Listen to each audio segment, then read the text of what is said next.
Entonces, ¿qué es lo que les quiero contar hoy?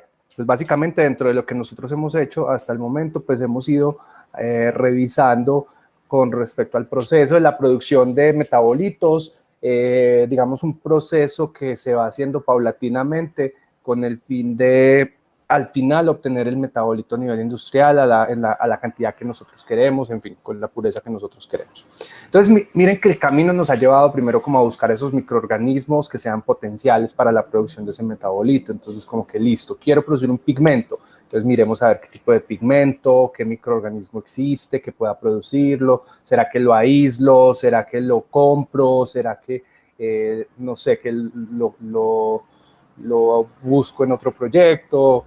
O, en fin, qué tipo de microorganismos podría ser. Que yo quiero producir ácido acético, entonces listo, vale, ¿qué vamos a hacer entonces de dónde vamos a sacar esos microorganismos que sean nativos, que sean comprados? Ya por ahí empezamos, como, hey, listo, quiero producir tal cosa, entonces miremos a ver quién lo produce.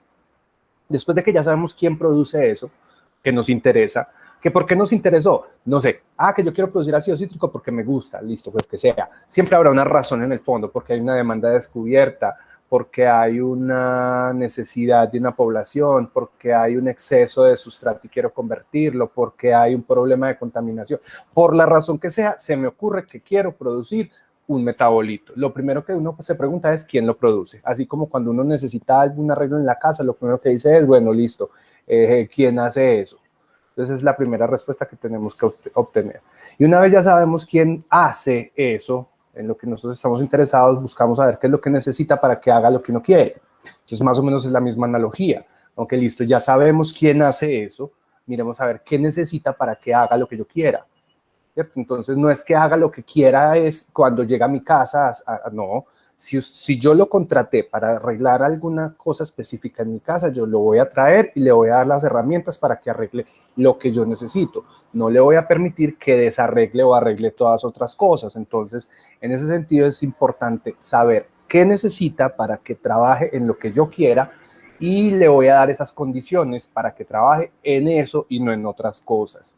Entonces, ahí más o menos hablamos de los medios de cultivo que necesitamos para que ese organismo que nosotros vamos a usar produzca el metabolito que yo quiero producir en las cantidades que lo quiero producir y bajo las condiciones en que las va a producir a una mayor concentración o una mayor velocidad. Ya después de que esa persona me realizó ese trabajo en la casa, yo quiero verificar si lo hizo bien o no, ¿cierto? Entonces lo primero que hace es, pues, bueno, a ver, déjeme ver si esa pared quedó bien pintada o si ese muro quedó bien resanado o si la cama quedó bien arreglada, qué sé yo. Entonces yo tengo que verificar eso, que el trabajo que ese señor cuando llegó a mi casa dijo que iba a hacer, lo hiciera bien. Entonces es más o menos en este proceso que estoy tratando de hacer esta analogía, es más o menos lo que vamos a ver ahora. Y es cómo voy a determinar si ese microorganismo que yo pensé que iba a trabajar bien, realmente lo está haciendo porque le di las condiciones necesarias para que trabajara de la manera que yo quería. Entonces tengo que mirar a ver qué fue lo que hizo y cómo lo hizo, a ver si está bien. Eso es entonces medición de metabolitos de origen microbiano. Allá voy. Que quiero hacer una revisión muy general de cómo nosotros estamos haciendo la determinación de estos metabolitos. Pero ¿qué es lo que pasa? Que yo no puedo generalizar. No es lo mismo, no utilizo la misma estrategia para saber si una pared quedó bien pintada que para saber si un cajón me quedó bien arreglado o si la llave del baño me quedó bien ajustada. Obviamente, son mecanismos distintos, son estrategias diferentes. Entonces, si yo contrato a alguien para que me pinte la pared, le doy la pintura y las condiciones adecuadas y esta persona pinta la pared, voy a utilizar una estrategia para cuando él termine o ella termine, voy a mirar si quedó bien pintada, ¿cierto? Entonces, obviamente utilizaré una estrategia, pero esa estrategia no será la misma que voy a utilizar en el momento en que yo contrate a alguien para que venga a arreglarme la llave del baño y para yo saber si la arregló o si quedó goteando. Las estrategias serán distintas. Puede que sea observación, sí, pero lo que usted va a observar es distinto, porque el producto final es diferente. Entonces yo no podría en este punto, para que me entiendan un poco cuál el punto al que voy, contarles todos los métodos para medir metabolitos de origen microbiano, porque prácticamente cada metabolito se va a medir según unas condiciones diferentes, ¿cierto?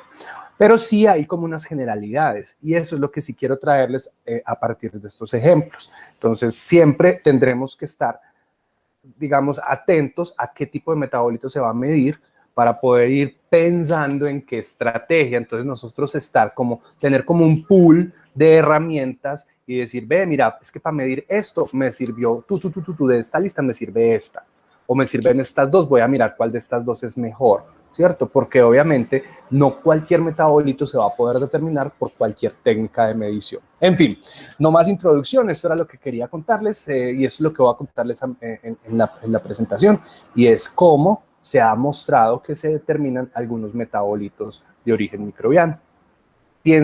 Vayan pensando en ustedes qué es lo que quieren obtener en su proyecto, en lo que está en el metabolito que ustedes eligieron, porque el próximo seminario tiene que ver con esto, con cuáles son esas técnicas que ustedes están encontrando en los artículos que ustedes están revisando, cuáles son las técnicas que me miden el compuesto que usted está produciendo. Hablemos de ácido cítrico rápidamente. Hay gol para la que haga o para el que haces ácido cítrico, de un artículo que es para la producción de ácido cítrico utilizando Aspergillus niger en un bioreactor de tanque rotatorio, de tambor rotatorio. Aquí rápidamente contarles qué fue lo que hicieron en el estudio. Utilizaron un puré de manzana mezclado con cascarilla de arroz para darle una porosidad al puré, que no se apelmazara, y hicieron una fermentación en estado sólida, que es muy buena para los hongos. El reactor que utilizaron fue un reactor de tambor rotatorio, y a partir de esa fermentación pues se produjo el ácido cítrico, puesto que Aspergillus niger está dado como uno de los principales productores. ¿Cómo se obtiene ese ácido cítrico después de que se da la fermentación? Pues como tenemos un puré de manzana en unas cascarillas impregnadas con ácido cítrico, pues entonces hay que enjuagar ese puré, ese sustrato con agua destilada. Una vez se enjuaga, el ácido cítrico que había quedado pegado a las cáscaras pasa al líquido, ese líquido se filtra, ese líquido después se centrifuga y con eso quedamos con un líquido clarificado en donde no hay presencia ni de microorganismos ni de sólidos. Pero esto todavía no implica medir el ácido cítrico. Entonces aquí a lo que voy es que muchas veces antes de realizar esas mediciones, la mayoría de las veces hay que hacer un proceso de limpieza y desinfección. Mentira, no, pero es un proceso de limpieza y de concentración. Entonces, a veces el metabolito que se genera está en tan pequeñas cantidades que hay que concentrarlo para poderlo medir. A veces el medio de fermentación está tan sucio, además tiene microorganismos, que para no interferir en las mediciones hay que retirar el material sólido. Entonces, esto siempre se hace, o casi siempre se hace antes de las mediciones. Filtrar, centrifugar para retirar todos los sólidos suspendidos y quedarnos con un líquido clarificado en donde está el metabolito. Esto es muy común para muchos compuestos que se obtienen por fermentación. Ya al final, pues entonces cuando ya tenemos el líquido clarificado, ahí sí hay que medir la propiedad que nos va a relacionar la producción de ese ácido cítrico. Entonces hay varias técnicas. La primera, y es una técnica indirecta, es la medición del pH. Como tenemos un cultivo de un Aspergillus, el pH va a empezar a disminuir a medida que se produce ácido cítrico. Resulta que no es el único ácido que el Aspergillus puede producir. Hay otros ácidos orgánicos que también se pueden generar en la fermentación. Sin embargo, si usted controla bien el pH, se puede decir que predominantemente se va a producir ácido cítrico. Entonces, la disminución del pH es una medición indirecta de la producción de ácido cítrico en este sistema. Ahora, no siempre que disminuya el pH en cualquier sistema va a ser producción de ácido cítrico, obviamente no. Tenemos bacterias acidolácticas que bajan el pH, pero lo bajan no por la producción de ácido cítrico, es por la producción de ácido láctico. Entonces hay que tener mucho cuidado con las condiciones de fermentación y con el tipo de ácido que se espera obtener, porque el pH estará asociado con ese ácido que se esté produciendo. Hay otras formas que son mucho más exactas, más cuantitativas y son directas de medir el ácido cítrico, y es por espectrofotometría. ¿Qué pasa? La espectrofotometría, ustedes la han utilizado para medir turbidez, pero resulta que un espectrofotómetro también me permite determinar compuestos que son coloreados. ¿ya? Cuantificar compuestos que son coloreados cuando se tiene una longitud de onda en el espectro visible, o algunos compuestos que absorben en longitudes por debajo del espectro visible, que serían en la región UV. Me explico. Un espectrofotómetro funciona lanzando un haz de luz, y ese haz de luz va a pasar a través de una solución y llegará al otro lado de ese recipiente y será detectado por un dispositivo que cuenta los haces de luz que lograron pasar. Si el medio es muy turbio, los haces de luz se van a quedar y vamos a medir ahí una absorbancia. Pero si el medio es coloreado, también a unas longitudes de onda, los haces de luz se van a quedar porque van a ser absorbidos por ese color y otros van a seguir a través de él. Si el medio es transparente, entonces un haz de luz en la región visible no va a ser absorbido y va a atravesar completamente el tubito hasta llegar al otro lado. Pero hay compuestos que sí pueden absorber en longitudes de onda más bajas, en el UV. En este caso de ácido cítrico, lo que se hace es aprovechar una reacción química, una propiedad química del ácido cítrico para poderlo detectar por una espectrofotometría en el espectro visible. En este caso se hace reaccionar el ácido acético con unos compuestos que le van a dar una coloración amarilla proporcional a la concentración de ácido cítrico. Entonces, entre más ácido cítrico haya, más reacción se va a dar con el anhídrido acético y la piridina y más absorbancia se va a tener a 420 nanómetros. ¿Por qué 420 nanómetros? Porque el color que se genera es un color amarillento y tiene una mayor absorbancia a esta longitud de onda. Pero si fuera un color azul o un color morado o un rojo, pues se tendrían que utilizar longitudes de onda diferentes porque serán esas longitudes en donde se dé una mayor absorbancia. Entonces, en este caso, no es que sea coloreado el ácido cítrico es completamente transparente y tampoco tiene la capacidad de absorber en el UV. Entonces, ¿qué es lo que hay que hacer con el ácido cítrico? Transformarlo en un compuesto que se puede medir y que la relación es directa. Entre más absorbancia es porque más ácido cítrico reaccionó y por lo tanto más ácido cítrico había en el medio de fermentación. Entonces, vamos teniendo en cuenta estos dos métodos: disminución del pH para la producción de ácidos, que es una medición indirecta, y espectrofotometría, pero con reacción previa, es decir, porque aquí el componente no es coloreado, hay que volverlo coloreado por medio de una reacción. Se utiliza mucho esta espectrofotometría también para medir azúcares reductores. Los azúcares no absorben, pero si usted los pone a reaccionar con el DNS, se vuelven completamente naranjados o amarillos. Entonces ahí se puede determinar cuántos azúcares hay porque reaccionan con el DNS, que es el ácido dinitrosalicílico. Ok, ácido láctico, caso en el artículo que les traigo para contarles sobre las técnicas. Insisto, para ácido cítrico hay más técnicas. E insisto, esas técnicas que se utilizan para ácido cítrico se pueden utilizar para otro tipo de compuestos. Aquí la cosa es ir haciendo como un pool de técnicas y empezar a mirar cuál podría servir. Entonces pasemos al ácido láctico. El ácido láctico en este caso se produce por una fermentación homofermentativa, valga la redundancia, utilizando Bacillus subtilis. Entonces, el Bacillus subtilis, pues es ese bacilo gram positivo que ustedes ven allí. Se utiliza como sustrato glucosa o celuliosa, cualquiera de estos dos azúcares me sirve para la fermentación, y lo hacen en Erlenmeyer por una fermentación sumergida. Para medir el ácido láctico, pues primero centrifugan para retirar esos sólidos suspendidos y se quedan con el sobrenadante clarificado para hacer la medición del ácido láctico. ¿Cómo lo hacen? Dos formas. Disminución del pH, contando con que el principal ácido producido por Bacillus subtilis bajo esas condiciones es el ácido láctico, lo cual es un poquitico improbable, puesto que Bacillus subtilis produce demasiados metabolitos, pero podría ser un indicio entonces de la producción de ácidos orgánicos, dentro de ellos el ácido láctico. Entonces, disminución del pH podría estar midiendo de cierta manera la producción de ácidos orgánicos, entre ellos láctico. Y se hace en este artículo que les muestro un análisis bioquímico con una reacción enzimática. Es otra forma. Resulta que el ácido láctico tampoco absorbe, porque no es una sustancia coloreada, y tampoco tiene la capacidad de absorber en el ultravioleta, porque no tiene anillos fenólicos ni estructuras complejas, que son las que absorben en el UV, las proteínas, los fenoles, los anillos aromáticos. Entonces el lactato tampoco se puede medir porque tampoco absorbe en el UV. Entonces aquí se utiliza también una reacción. Pero a diferencia de la que veíamos del ácido cítrico, esta es una reacción enzimática. Es una reacción en donde se aprovecha una enzima para generar un producto. Sin embargo, para este caso en particular, el producto tampoco es el que se determina en la reacción, sino otro segundo producto generado a partir del producto de la primera. Me explico. El lactato, vamos a poner esto con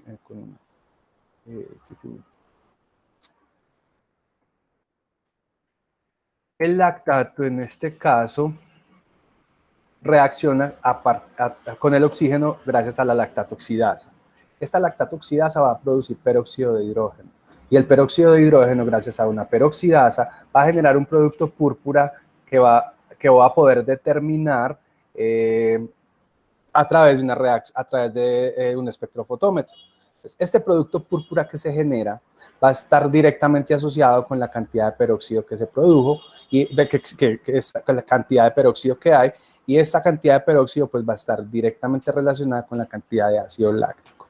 Entonces se detecta el peróxido detectado por reacciones electroquímicas sobre electrodos de platino o también por un producto púrpura que se puede medir por análisis espectrofotométricos. Lo chévere de este análisis bioquímico, como está asociado en este caso a electrodos de platino, se puede utilizar para microchips y para sensores, biosensores. Entonces, este es el principio con el cual funciona, por ejemplo, la detección de glucosa en sangre para las personas que son diabéticas, que ponen el dedito en un sensor. Entonces, básicamente, esto lo que mide es la glucosa, pero por una reacción enzimática que va a producir una cantidad de equivalentes reductores que se van a mover a través de un circuito y que van a poder detectar la cantidad de glucosa que hay en sangre. Entonces aquí se está haciendo más o menos ese uso, pero para medir ácido láctico o para medir lactato, aunque esta reacción también se puede acoplar a un producto púrpura que se genera, que se puede detectar por espectrofotometría. Entonces, estas reacciones enzimáticas son mucho más costosas, pero son muy sensibles. O sea, es que aquí, si se está generando un color, es porque había lactato. No hay ninguna otra opción porque las enzimas que están asociadas están asociadas directamente a las reacciones del lactato. Y ustedes saben que las reacciones enzimáticas son extremadamente sensibles. Entonces, bueno, eso tendremos por allí. Ácidos grasos, omega 3. Bueno, en general ácidos grasos, pero para los omega 3 que son de mayor interés en biotecnología, sobre todo para la parte alimenticia, que son ácidos grasos esenciales, tenemos diferentes técnicas. Aquí el artículo que tengo es sobre la producción de estos ácidos omega 3 por un hongo que es Mortierella alpina, ¿cierto? Entonces aquí este hongo pues utiliza como sustrato la glucosa y el extracto de levadura como fuente de nitrógeno principalmente y de micronutrientes, y se hace una fermentación sumergida en Erlenmeyer para obtener básicamente el micelio. ¿Qué pasa con los ácidos grasos? No son fácilmente liberados al medio. Los ácidos grasos son almacenados en el micelio, son almacenados en el material celular. Por lo tanto, hay que coger ese micelio y romperlo para poder extraer de allí esos aceites o esos ácidos grasos para poderlos cuantificar. También es muy importante entonces cuando estamos nosotros verificando el metabolito que queremos obtener o cuantificando ese metabolito, tener claro de si este microorganismo lo va a expulsar o no. O sea, es la primera cosa, pues para poder saber qué método voy a proponer. Es como que, hey, venga, célula, ¿usted lo expulsa o no lo expulsa? En el caso del ácido cítrico, el Aspergillus niger lo expulsa al medio. Entonces yo puedo botar el micelio, puedo deshacerme del microorganismo porque yo sé que todo lo que iba a producir lo expulsó.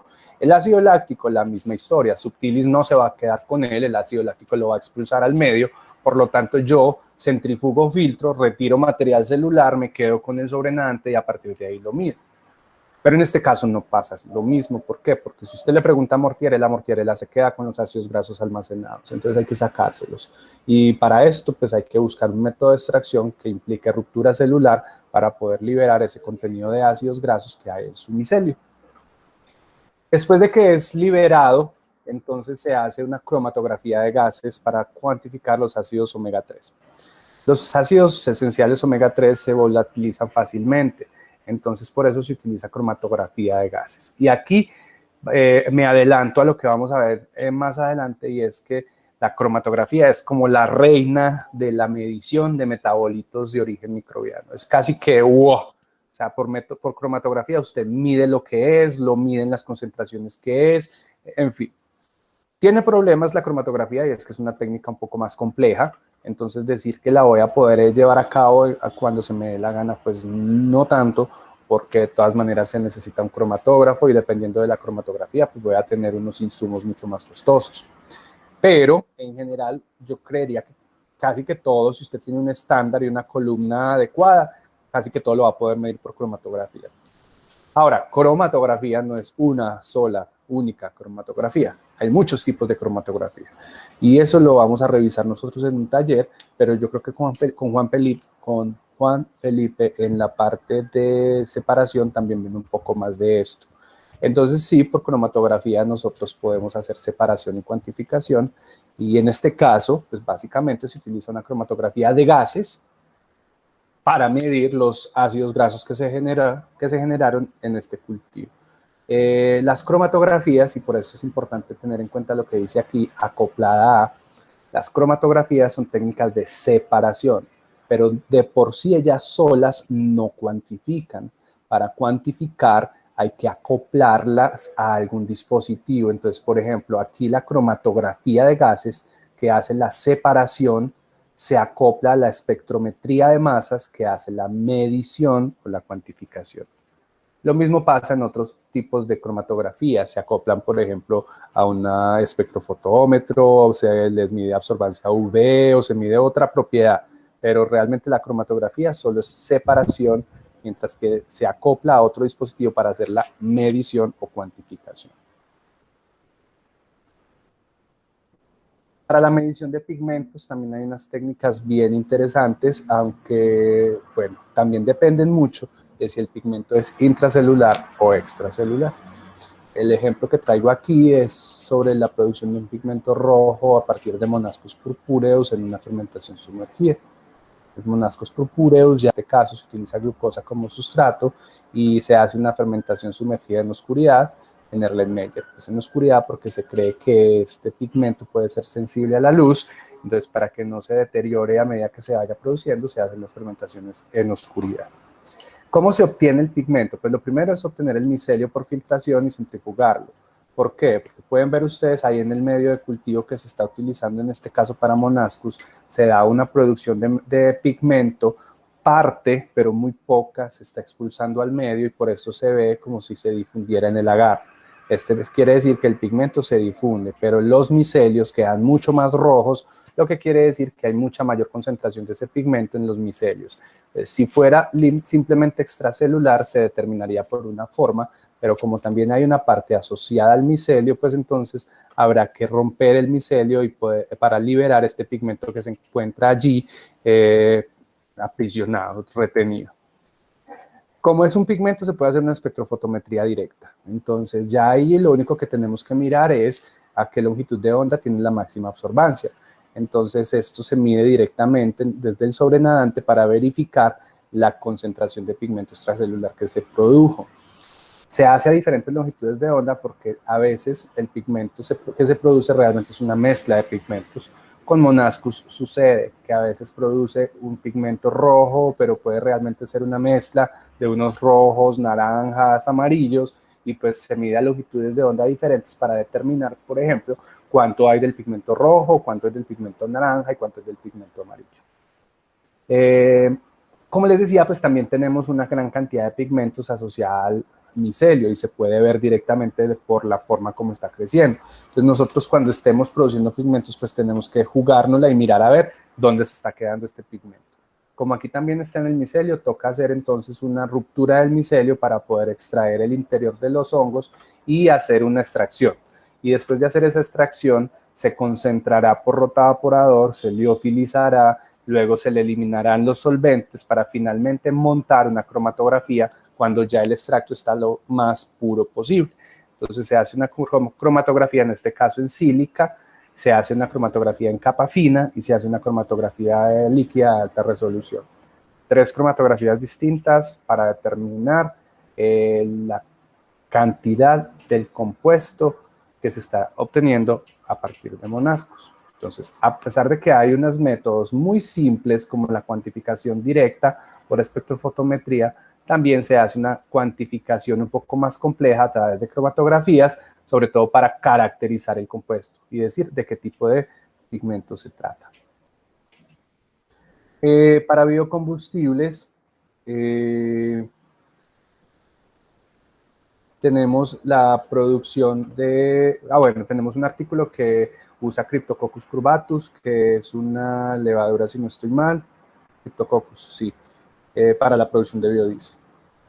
Tenemos que se tiene que obtener también el biodiesel a partir del cultivo, puesto que esto van a quedar gránulos incorporados al interior de las células y estos pues también hay que liberarlos.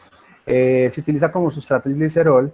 La fermentación que se hace en este caso es sumergida en un tanque agitado de 26 litros. Entonces, primero hay que romper las células, les repito, para obtener entonces estos aceites. Estos aceites van a quedar mezclados allí y se hace una extracción con hexano.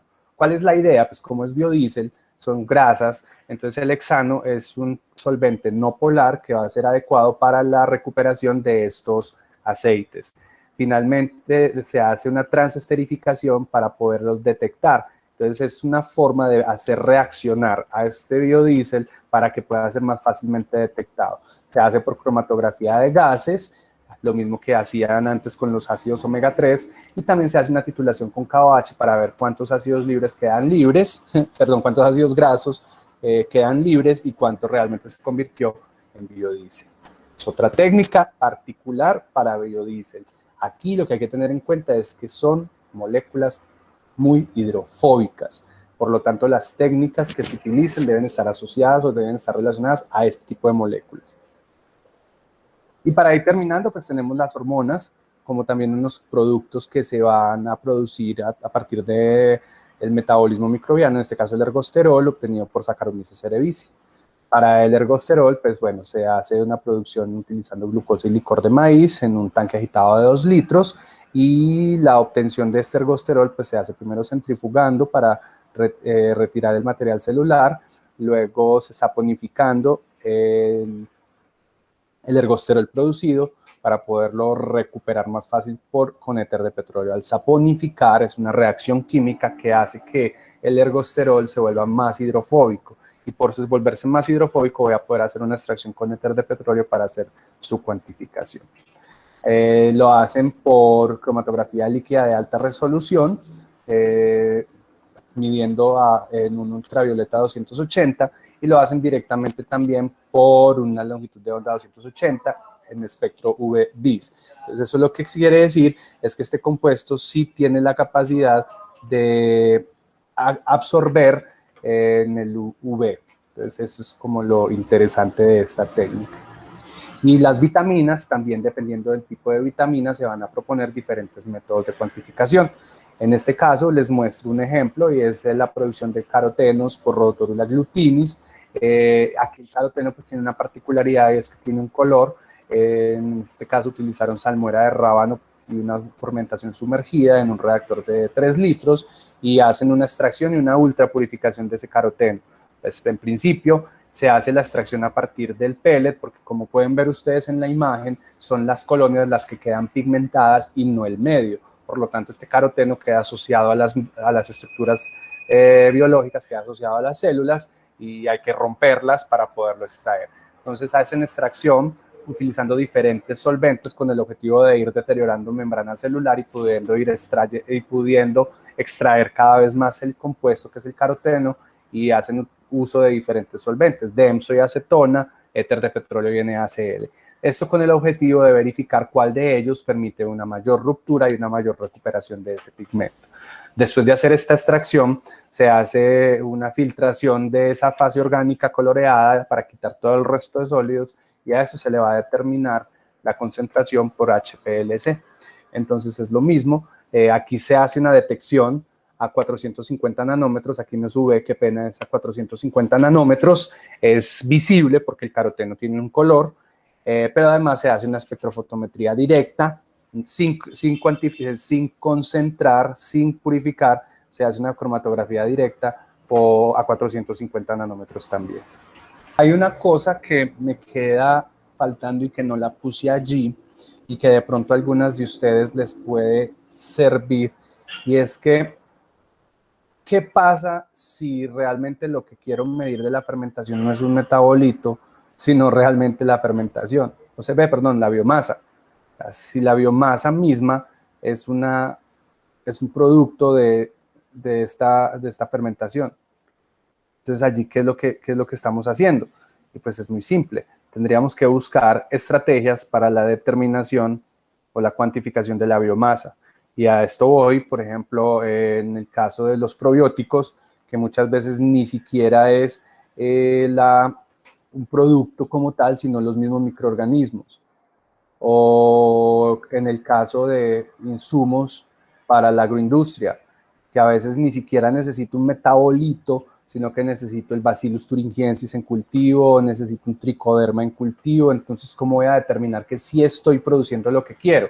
En este caso, pues estaríamos hablando de biomasa y pues los métodos de determinación de biomasa serán los que tengo que utilizar, tengo que evaluar para ver cuál es el mejor en el caso de querer determinar alguna de estas, de la biomasa de alguno de estos cultivos. Entonces, no lo tengo aquí en esta presentación porque iba más a la parte de cultivo, de metabolitos, pero sí entonces les comento que uno de esos metabolitos, entre comillas, pues es la misma biomasa. Entonces, si yo quiero obtener crecimiento celular y biomasa, pues tendría que buscar la forma de determinarlo.